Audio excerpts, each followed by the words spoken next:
এবার বাংলাদেশের কলিজায় হাত দিতে চাচ্ছে যুক্তরাষ্ট্র।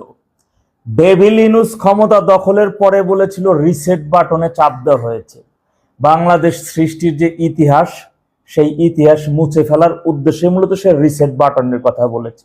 সেই ধারাবাহিকতায় সম্প্রতি বাংলাদেশে নিযুক্ত যুক্তরাষ্ট্রের রাষ্ট্রদূত মুক্তিযুদ্ধ বিষয়ক মন্ত্রীকে বলেছেন, বাংলাদেশ সৃষ্টির অর্থাৎ মুক্তিযুদ্ধকালীন সময়ের যে ইতিহাস, সেই ইতিহাস লেখায় যুক্তরাষ্ট্র বিশেষ অবদান রাখতে চায়।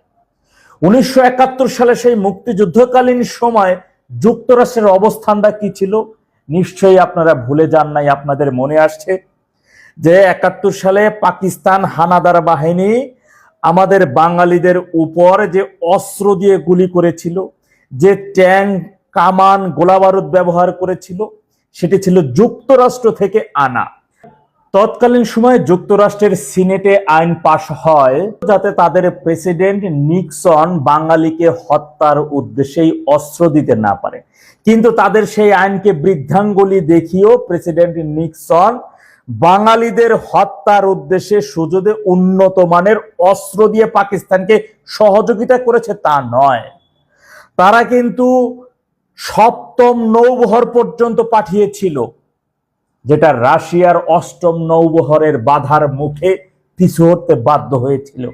অর্থাৎ যে যুক্তরাষ্ট্র বাংলাদেশ সৃষ্টি হোক এটা চায় নাই, বাঙালিদের হত্যার উদ্দেশ্যে পাকিস্তানকে অস্ত্র গোলা বারুদ দিয়ে সহযোগিতা করেছিল, সেই যুক্তরাষ্ট্র এখন বাংলাদেশের ঐতিহাসিক ইতিহাস বা মীমাংসিত ইতিহাস নতুন করে বিকৃত করার উদ্দেশ্যে বা নতুন করে লেখার উদ্দেশ্যে তারা সহযোগিতা করার জন্য তাদের ইচ্ছার কথা প্রকাশ করেছে। এটা সেই ইচ্ছার কথা যে ইচ্ছার কথা ডেভিল ইনুস ক্ষমতায় থাকাকালীন বলে গিয়েছিল রিসেট বাটন। অর্থাৎ একবার একটু চিন্তা করে দেখুন যে বাংলাদেশের এখন মুক্তিযুদ্ধকালীন বা জন্মের যে ইতিহাস, সেই ইতিহাস পাকিস্তান, যুক্তরাষ্ট্র এবং জামাতিদের হাতে লেখা হবে বা তারা সেটা লিখবে। তাহলে সেই ইতিহাস কি হবে? সপ্তম নৌবহরে যারা ছিল তারা কেউ বীর উত্তম, বীর প্রতীক, বীর বিক্রম, এই তো তাদের খেতাব দেওয়া হবে। এবং ওই যে যেটা ডেভিল ইনুসের সময় বিসিএস পরীক্ষায় পাকিস্তানি হানাদার বাহিনীকে প্রতিরোধ যোদ্ধা আর মুক্তিযোদ্ধাদেরকে বিচ্ছিন্নতাবাদী হিসেবে আখ্যায়িত করা হয়েছিল, মনে আছে? সেই দিকেই যাবে বাংলাদেশের ঐতিহাসিক মীমাংসিত ইতিহাস।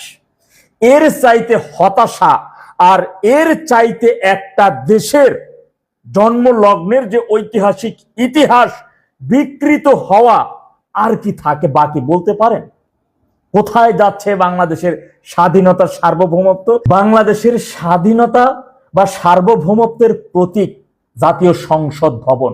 সেই সংসদ ভবনের দক্ষিণ প্লাজায় যুক্তরাষ্ট্র তাদের দেশের 250 বছরের জন্মদিন পালন করলো। তারা একেবারে প্যান্ডেল ম্যান্ডেল সবকিছু সাজাইলো এবং তারা প্রোগ্রামকে তাদের আবার কারে দাওয়াত দিল? স্পিকারকে দাওয়াত দিল, তারেকে বিএনপি নেতা মন্ত্রীদেরকে দাওয়াত দিল, বিরোধী দলীয় সাদা শকুনদেরকে দাওয়াত দিল। তারা সেই দাওয়াতে ওখানে গেল। কোথায় বুঝেন?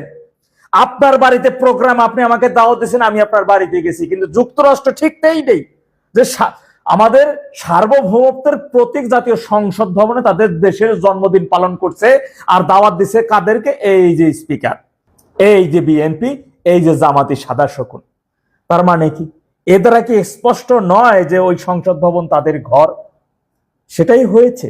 বিএনপি সেভাবে ডেভিল ইনুস যেভাবে লিখে দিয়েছে এবং বিএনপি সেই দখল তাদেরকে বুঝিয়ে দিয়েছে।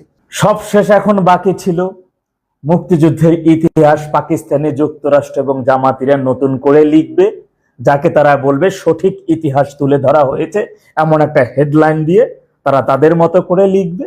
আর সেটাই এখন বাঙালিরা গিলে গিলে খাবে বা না খেয়ে তো উপায় নেই, কারণ পরিস্থিতি শিকার।